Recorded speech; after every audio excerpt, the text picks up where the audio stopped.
team, Peterbot and Byla, have had a struggle of the last 3 games, but they have built such a strong lead that they are still holding on to dear life, but it's only becoming closer and closer now. Here comes the bus split from the west to the east side, another different change of pace here for the players. Yeah, not necessarily one that we have seen before, as we will end up being slightly more north here. It should give an advantage to the teams who are landing right up top on the airships, specifically DGen and Iamzo. If they're able to find one of those striker bursts, they could put shots down, but unfortunately, Ranger going over into the hands of DGen, and no shots going to be coming out here. As we'll see, the scan will come out. They're looking for the information, trying to figure out where the play is, as they're currently sitting in 7th place.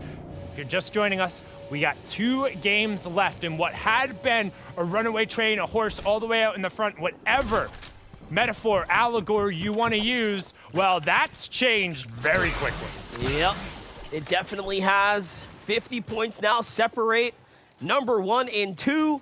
And honestly, even number 3, our 3rd place team, who's now managed to jump on up. Also, shout out to Kanata and Agers, who are slowly creeping up into that conversation as well. That means, you know, 2nd, 3rd, 4th place, who knows where these teams are going to end. A lot of money is on the line here.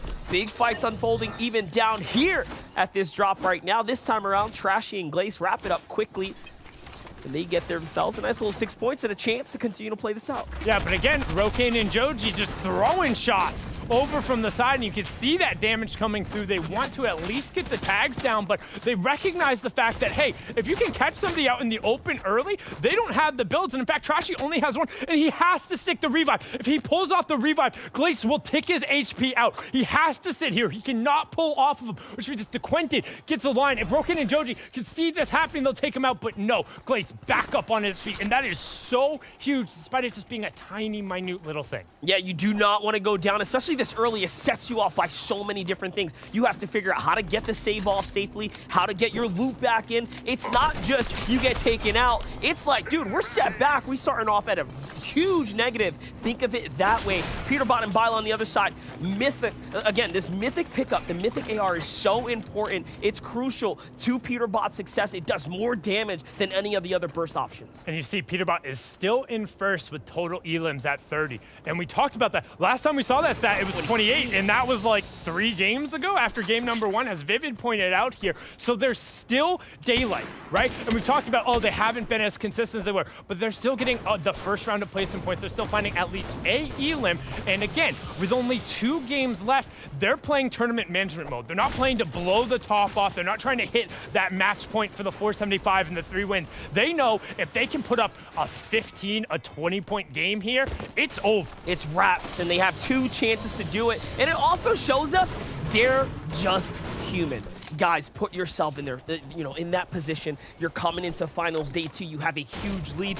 You know how much pressure there is on a fresh team like that to go ahead and pop off and stay consistent. But through these 10 games, 1st through 5th are separated by the exact amount of 89 points as last season. So we have quite literally been here in some metaphorical way before, but this time it's new teams up at the top. And that means the last time we were here, Miro and Booga were in that conversation. Yeah, I was about to say, there's some new teams up at the top, but again, Kanata and Agers basically don't let themselves be outside of that top 10 conversation. Kanata continuing that run, continuing that streak, and Booga and Miro, they're looking to keep putting another title on the board, and it is not out of reach yet. Like we said, Peterbot and Byla, they basically picked up the trophy, and they're on their tiptoes trying to put it up on the shelf, but there was a little bit of a stumble. They couldn't quite reach just yet. They're going over, and they're trying to pick up that step stool to give them that one little boost they need to bring home the prize. That's right. Mom and Dad are not here to lift you up, son. You got to do this one on your own. So we'll see if they can pick that trophy up. We're getting closer and closer now, guys. These are the final moments, the final games of NAEs. Look at Sustrip, man, representing that back bling. We love to see it. I was just about to say, man, that back bling looks good. Got to give a shout out again, all my coworkers over at Epic, whether it is that new FNCS, the Championship Striker outfit, the back bling, the Axe of Champions 2.0. Man, it looks good, but you can see back in the action right now, Acorn Edgy trying to get up on the high ground, and Avery actually going to pick up a knock on the Av. So we have a nice little stat in the top right-hand corner. Of the 21 NA East teams that have won multiple games in the final, only one has been champs. Monster, I know this answer. Who do you think it is? Of the 21 NA East teams that have won multiple games in the finals, only one has been champs. I mean, that has to be Boog and Miro, right? They're clearly champions. They've definitely won games. Or is it Pam's doing fast because Pam's picked up 2 victories today, but he has a championship from the FNCS Invitation? Like, where does the line go here? I think we could have multiple winners. Okay, is that your final answer? Because I know it's wrong. It's Users Duke and Justice going through in that triple, and they had a fantastic run during that trios one. Good effort. Like I said, going for a little bit of recency in there, but you have to remember, during that run in trios, everyone looked at it and was like, wow, who's this team? But they really were able to push through. But enough reminiscing in the past. We'll get to the present here as the tables have turned for the first time in what feels like the entirety of the FNCS. Now Clix is the one being hunted, being hounded, trying to fight a defensive fight when he's been the aggressor the entire time, and Jeff and Oliver are looking to punish. The really cool part about this as well is both of these teams have had somewhat of the same pacing tournament over the last 2 days. 25th on 24th. It is very much an even playing field right now, all across the board here. Jeff and Oliver OG, one of the more exciting teams you love to root for, because who doesn't want to see players like Jeff and Oliver OG continue to just make strides for the scene? They're going against one of the scariest on the scene. Clix puts up a huge shot right there. It's going to punish Jeff. It's going to make him rethink that peak. And where's his teammate? Why is he by himself?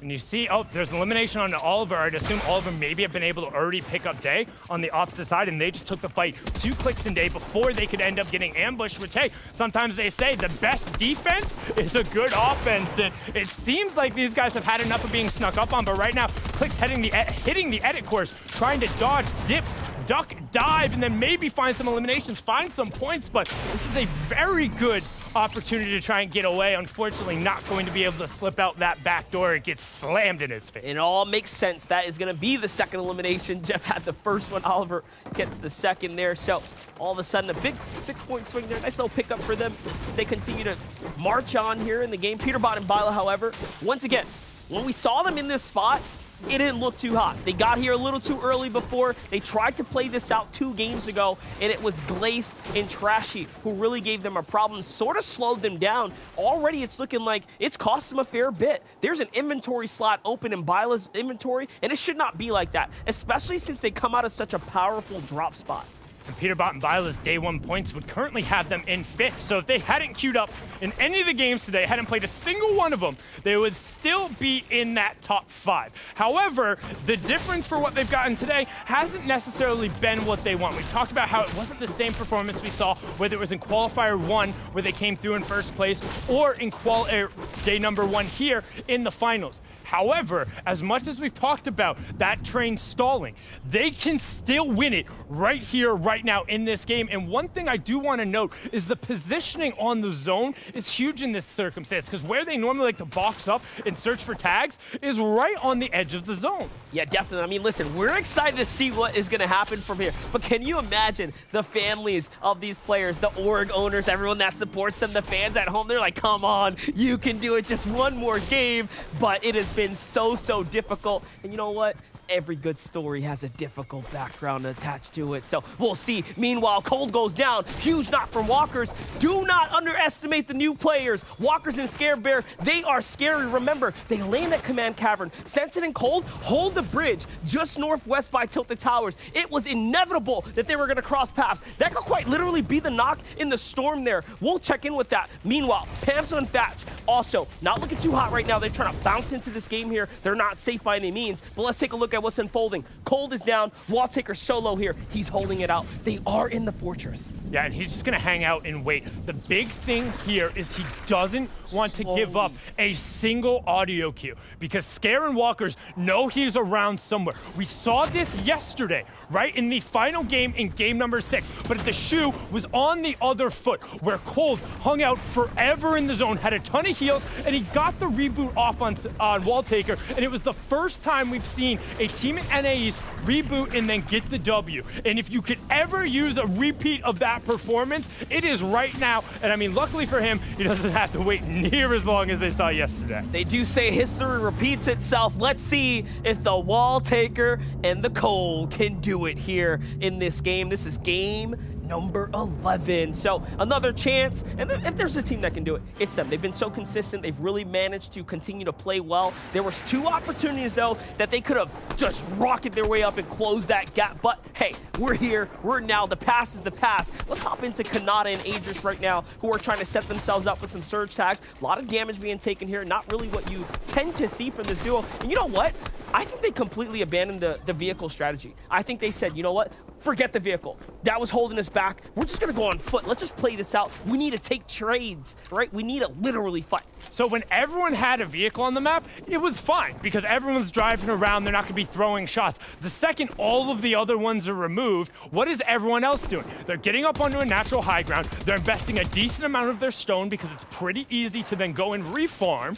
And then they're throwing shots down. And if you see a car driving by, you best believe you're shooting the tires, you're shooting the windshield, you're shooting the players in it, because you're not letting that move to the next zone. As right now, great shots from Edgy. And think about that. That just sets you back, right? It will set you off. It'll honestly give you a disadvantage to try to fight back and defend yourself. As Edgy and Acorn right now are doing a great job defending themselves, holding other players down who are just in that low ground area. And this is just in a beautiful spot for the zone to land on top of them. They have the mountain, which is safely harboring them. You know, natural protection from the team down low. Wait, but hold how? up. Bugha is in a world of trouble here as he has to save Miro. They are 197 damage below the surge. You have teams poised up in general areas. The wall being shot here, that could have been the result of a huge sniper shot. I don't know how else they would have been fallen that quickly. And now you have this team hounding their way on in. That could be Blake. That could be Lawrence. That could be Voyo. That could be Xep. There's so many good teams around here. And that is huge, particularly because if you look above the map on your right-hand side, they're 226 below. They're posted up trying to find these shots, and when you peek a little bit too much, if that was a sniper bullet or even just a coordinated 3-2-1 from somebody else, it's put them in this position where they don't have a choice to rifle. They're wall to wall. This could be their tournament right here, right now, fighting against Cobalt and Smack. Let's keep in mind, Cobalt and Smack have not won their drop-off fights very often, so this is the first time they're actually surviving. They could just be cold on the hands, quite literally. How fired up are they? How badly all fired do they up, want apparently. it? Those are some great tags coming back from Cobalt there. Lovely to see them put that pressure down, but no trades coming from the process. They are still 200 below. They haven't actually made a move yet, but they have 30 seconds here. They can play for it. But you can see already, Smacked and Oh, Cobalt, Kazan, they're ready for it. They've invested so much of their metal to immediately. Great recognition from Bugha and Miro to go to the side where the metal was at least full build, but you're still pushing into metal builds, and they get chipped down 10 seconds out. They have to use utility to get in fighting shape and go. This is why you leave Bugha to do the pre-edited wall phase right there. You try to actually grab those walls. The drum shotgun here on Miro's loadout is actually great synergy, but look, it's cost him so much. Bugha actually had to edit his way out that box because he took way too much. Meanwhile, Kazan and Fishy are shooting in as well. That means they need surge. That's a windmill team here. Bugha jumps back on up. It's all or nothing. It's here and now. They have used all their quick heals. They're basically down to the wire now. What is going to happen here? They have one more chance to commit to this box fight here and find success. Bugha and Miro have to dig deep and do it now. That's a wall take here. But don't back up here. You need to do something. Kazan and Fishy want to come on in. They say, hey, this team's solid. We need to change course. They go back towards Kazan and Fishy. 98 below. They need a couple more tags. Come on, Bugha. He has no shotgun. One more tag. He has no shotgun. How is he going to make it happen? These are big. Tries to go for it. 2 zaps away from getting sent back to the lobby. It's not enough. No tag there either, Sundown. I'm afraid this is it. Bugha's out. It's all up to Miro here. He's diving in, trying to find it with the drum, with 51 HP in a dream, but the dream turns into a nightmare. They get cleaned up, and they are down. The second place duo, the biggest challengers to Peter, Bot, and Bila have been dropped. Now, Walltaker and Cold still have an opportunity to push for it. 162 above, and they're trying to find an angle, but Walltaker takes the entirety of his shield there. That's Bizzle and Diego on the backside, making things difficult for them. And if you're Peterbot, if you're Byla, you're rubbing your hands together right now. You're feeling so good seeing those teams that are on your heels fall so early. Meanwhile, you have Kanadas and Agers. They do have that vehicle. Scratch what we said before. They're using it, but they're playing outer edge zones instead of center pieces, and it's working out well for them. We love to see adjustments day in and day out. Scarebear and Walkers here, though, have to keep finding tags. They're now 230 below. They do have a launch pad, and I'm afraid they're going to have to use it to get up on a box here. As on the other side, a team just boxes up on Cold. It's not looking good. Cold has to make this play happen. They have no other choice. If they want to win, it's right now, because if Cold and Walltaker are down, Booga and Miro are down, I'm happy to just give it to give it over to Peterbot and Byla. And you can see Cold, he is hounding Edgy and Acorn, but he's throwing himself straight into 1v2. But the cannonball will break the build. He takes some chip from the side, doesn't have any extra shield, 40 HP, trying to find something, trying to dive in. No builds, can't cover his sides. Second and third fall. Fourth and fifth are alive, though, and that means those spots are up for the taking. And guess what? Peterbot, Byla may just have a big enough lead to be our FNCS champions today here on the NA East region. I mean, we don't want to count the chickens before they hatch, but it looks like they're starting to shake a little bit. The little beaks are poking through. That trophy. That's what I'm saying. The step stool, they placed it at the bottom of the shelf. They're looking around to make sure they can take the steps onto it right now. Joji and Rokane, they're trying to capitalize on the daylight they've been given, though, because, again, if Peterbot and Byla take home the crown, if it looks like they're completely inseparable, congratulations to them. There's still tens of thousands of dollars on the line for each position change. So there's still plenty of dramatics to be had in that denouement, in that falling action. As we get there, we see Bizzle and Fatch getting themselves on the board. And that's right, that's like 50 points from the players that are around 12th or so, which is one good game, which is this game right here, because now the standings are open. Pamsto and Fatch are one of those teams in that conversation here, currently in the 6th, right? Looking around here, not necessarily finding a chance to take the battle to Duke and the other player on the other side of the wall there, but you know what? They have time. Most importantly, they got to play for the zone here. Out comes the rotates right now. Take a look at how many players are up. 61 are alive, so we are surely setting ourselves up for a surge warning.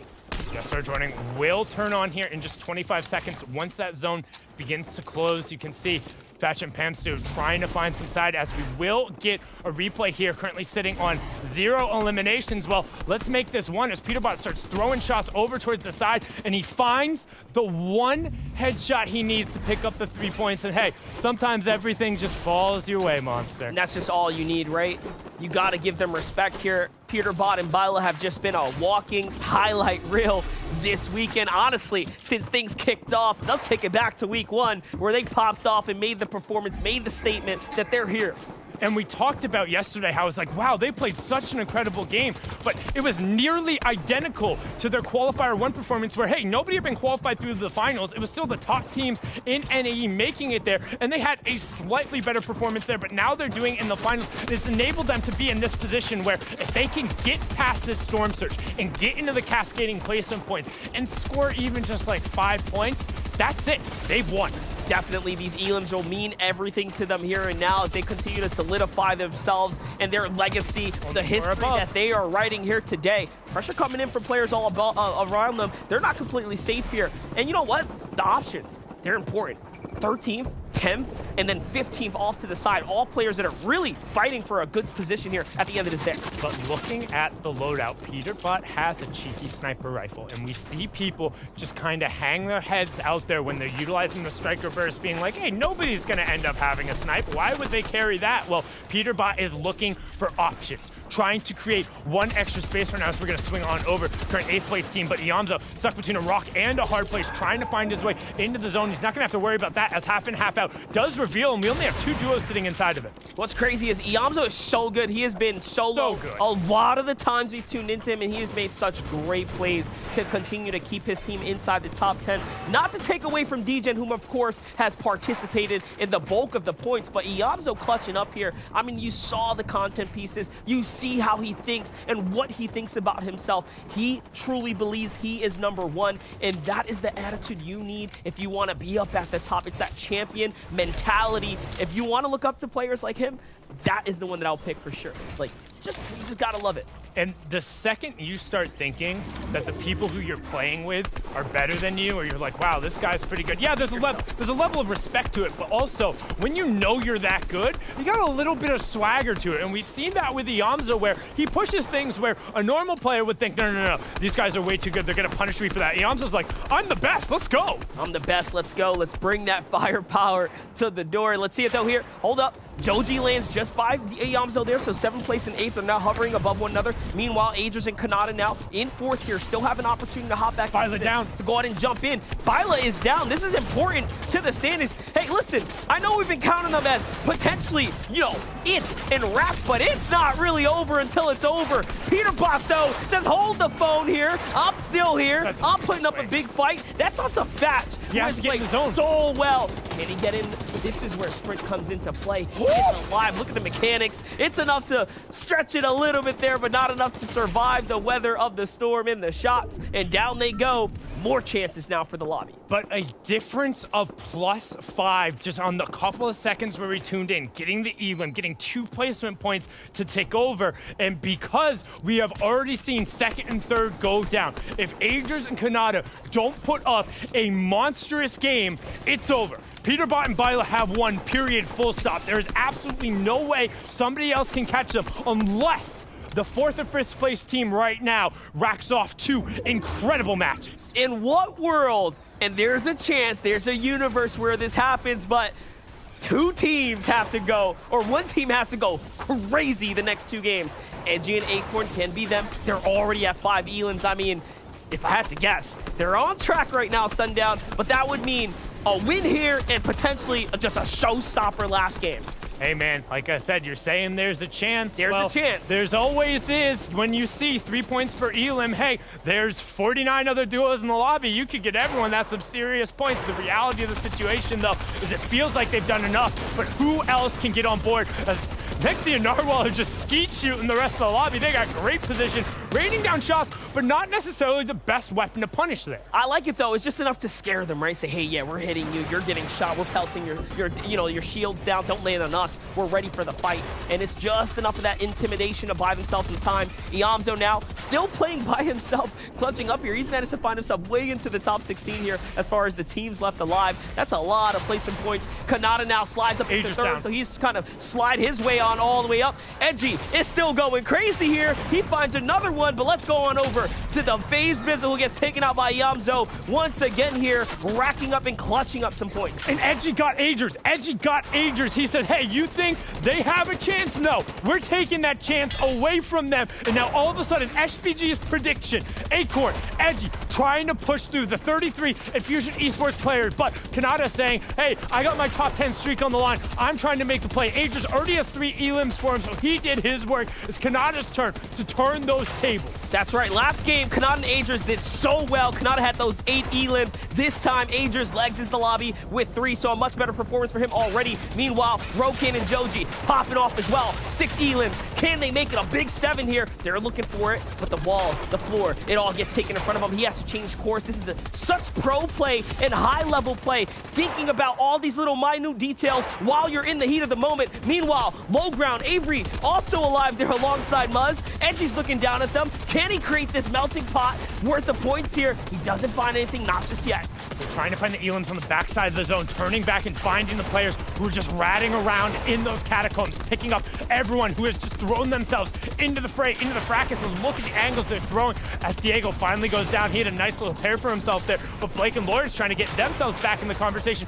No builds, no white HP on Kanata. That means you are extremely limited to the point where he had no other options, and Rokin and Joji are going to pick it up, and great pathing from them to head to the front of the zone. We're closing in on the top 5. There's one solo out there. Everyone else has a buddy here in game number 11. This is crazy. 4th place still in the lobby, 6th place still in the game as well. And then you have a top 10, a new top 10. Who Fishy and Kaz jump their way on in. Edgy starts to get pressure here from high ground. Command Caverns, Elite, and Bank are up top trying to secure a victory royale here for the day. Let's see it though. Edgy starts to slide around. They're at 8 Elims now already. There's still a couple more opportunities in front of them though.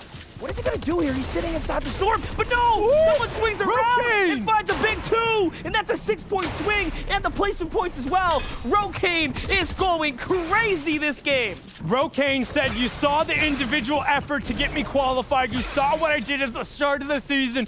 Don't write me out yet. Trying to push through, trying to find everything he can. But Bank and Elite, they're the high ground team. We've been going through and only 2 builds on Joji. You can see him trying to separate the shield out. Rokane is going to be forced to take the minis. It's all going to be on Joji to create some space and some options because the 2v2 is coming. Bank has a win condition. Elite has even more heals. They can actually ride this one out. We have not seen a heal off in the FNCS finals to date. Everyone's been fighting it out to the very last moments, but this is one of those times where you have the win almost just written in stone in front of you, and now you have to wait this out. Elite says, yes, take these heals. You know what? I'm going to commit here. I think I can do this. Low ground doesn't have builds, though. It's going to come down to this wire. Joji will eventually have to fight back. Yo, but if they're playing heal off, you do not drop down. Period, full stop. You do not give them Siphon and give them the option. If you are committing to a heal off, you turn and you run into the zone. Don't give them the elimination. Don't give them the Siphon. Keep the control. That's why Bank is up there. And now Elite is dropping down, looking for an angle, trying to find something.